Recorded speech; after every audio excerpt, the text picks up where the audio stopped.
Uma mulher foi presa por injúria racial em uma agência bancária, também em Ribeirão Preto. Ao vivo agora com mais detalhes, o Gustavo Batista está pronto, ele chamou, ele já fala ao vivo aqui no Balanço, está se preparando ali para entrar com a gente agora, 12h15, falou, Valentim, tô ao vivo aqui, pode me chamar. Então ele me avisou, eu já vou direto com ele. A notícia ao vivo tem prioridade na tela da Record. Que história é essa, Gustavo? Conta pra gente, boa tarde.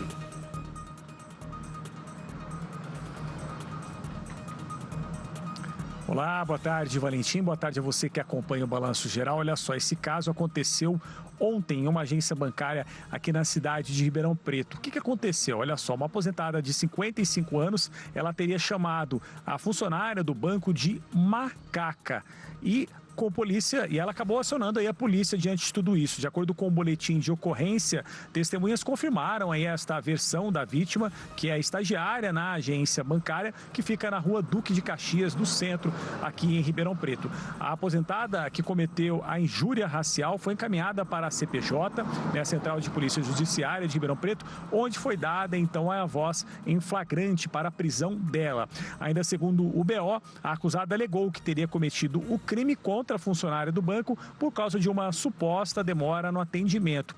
Ela ainda vai passar por uma audiência de custódia, né? Ela já está presa, mas vai passar por uma audiência de custódia aí, e o juiz é que vai determinar se ela permanece presa ou não. Eu vou conversar aqui também com o doutor Gabriel Coimbra Rodrigues Abud, advogado, né? Representante da OAB em relação a esses casos. Doutor, o que acontece neste caso? Ela ainda vai passar aí por uma audiência de custódia. Ela pode pagar uma fiança para ser liberada?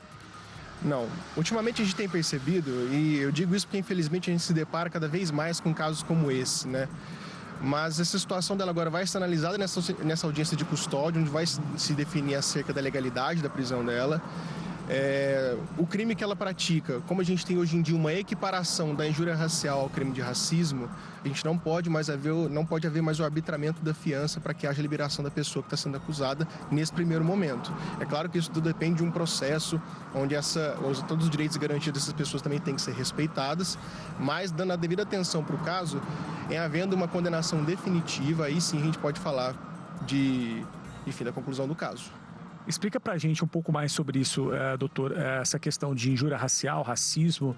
Durante muito tempo no Brasil se deu como um crime menor, né, a questão da injúria racial, e agora o racismo passou a ter uma equivalência, né, em relação à injúria racial. Tudo isso é para que crimes como esse, injúrias como essa, como a gente viu, né, xingamentos como esses não aconteçam mais. Sim, a violência individual ela reproduz em alguma medida uma violência que é também estrutural, correto? Por muito tempo a gente tratou a injúria racial como uma modalidade de crime contra a honra, mas a gente teve uma alteração legislativa no ano passado e a gente tem também o STF decidindo já há algum tempo acerca dessa equiparação da injúria racial ao racismo, tanto que a gente teve um incremento de pena, um aumento de pena para o crime de injúria racial. Né?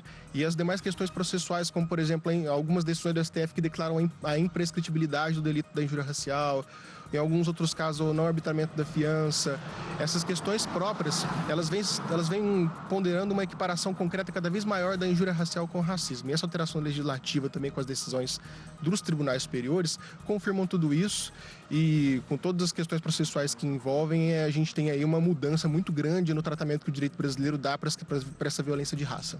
A gente sabe que, claro, existem os direitos, como o senhor mesmo disse, talvez dessa mulher, dessa aposentada, né, de 55 anos, pode ser que talvez ela seja presa, mas seja liberada posteriormente. Mas se ela for aí processada, né, passar por um julgamento, quanto tempo de prisão ela pode pegar? E pessoas que estão nessa mesma situação podem pegar, já que o senhor disse, né, que a pessoa pode ser presa. Hoje em dia a pena para injúria racial após a equiparação ao racismo ela varia de 2 a 5 anos. A gente tem algumas hipóteses que podem majorar em algumas frações a pena, mas isso vai depender de cada caso concreto. Então, por exemplo, uma injúria racial que é cometida dentro de um ambiente cultural ou esportivo, ela tem uma fração de aumento, mas um cometimento juridicamente tratado como simples de uma injúria racial hoje em dia tem uma variação de pena de 2 a 5 anos. Ter testemunhas e ter também registros, por exemplo, de câmera de segurança, né? Como que isso ajuda a você registrar um crime como esse? Na verdade, isso constitui todo o elemento de prova para a apuração de um fato como esse. Na verdade, você ter um registro de testemunhas, algumas imagens e vídeos e som, isso é muito importante porque você forma a prova e você constitui a verdade do processo. Você consegue reconstituir aqueles fatos que estão sendo tratados no processo. Isso é muito importante, não só pelo registro, mas também para a gente conseguir apurar a verdade dos fatos. Então, se a gente consegue estabelecer isso, a gente consegue de verdade dizer o que aconteceu e, a partir daí, atribuir uma responsabilidade a essa pessoa.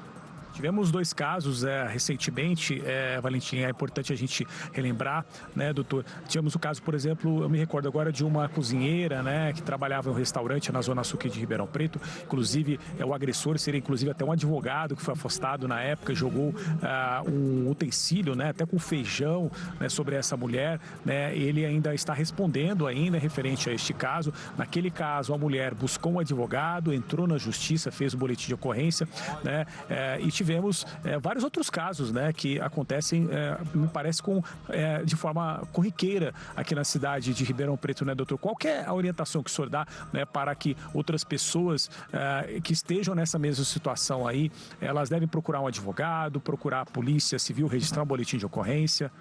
Imediatamente, qualquer violência dessa magnitude, com esse nível de gravidade, é extremamente aconselhável que você procure um profissional especializado na área.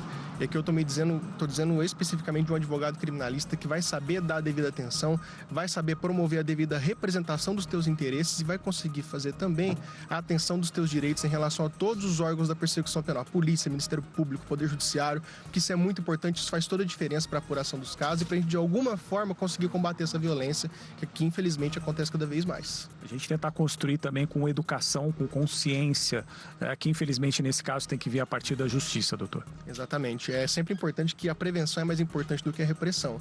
Mas, claro, se a gente não consegue prevenir esses casos, nós como sociedade temos que tomar algum tipo de postura. E para casos graves como esse, a postura às vezes precisa ser um pouco mais grave também. Muito obrigado. Eu conversei com o doutor Gabriel, falou aí com a gente a respeito, né, de como proceder em casos como este que aconteceu em um banco aqui na cidade de Ribeirão Preto. Ontem, né, esta estagiária aí foi ofendida, né, e chamou a polícia. A polícia registrou lá um boletim de ocorrência contra esta aposentada que estava na agência bancária e esta pessoa que ofendeu acabou sendo presa aí por este crime de injúria racial, racismo, né? Como o doutor disse agora há pouco, né? São 2 crimes que foram equiparados. Então, quando você ofende, né, de forma racial agora no Brasil, o doutor alertou aqui, é um crime, Valentim.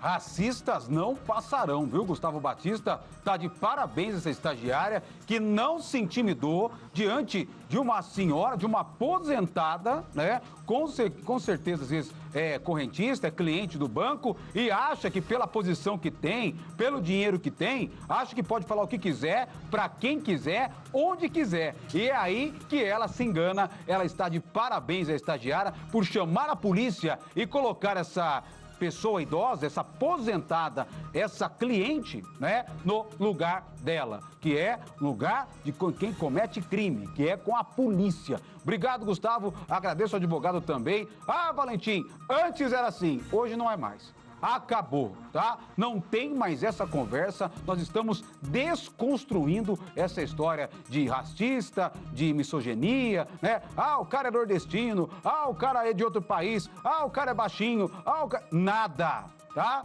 Não, era legal antigamente, era normal, isso antigamente, né? Acabou, a gente está desconstruindo para tentar construir, na verdade, uma sociedade melhor. Então, não se intimide se você for vítima de bullying, se você for vítima de um ataque racista, se você for vítima de um ataque misógino, não se intimide. Tá? Entre em contato, chama a polícia, porque hoje já é previsto em lei e já é crime. Parabéns a essa estagiária pela atitude que ela tomou, tão jovem, e naquela história, ela acorda a história do lado mais fraco, né? Nesse caso, a polícia foi lá e não estourou, não, tá?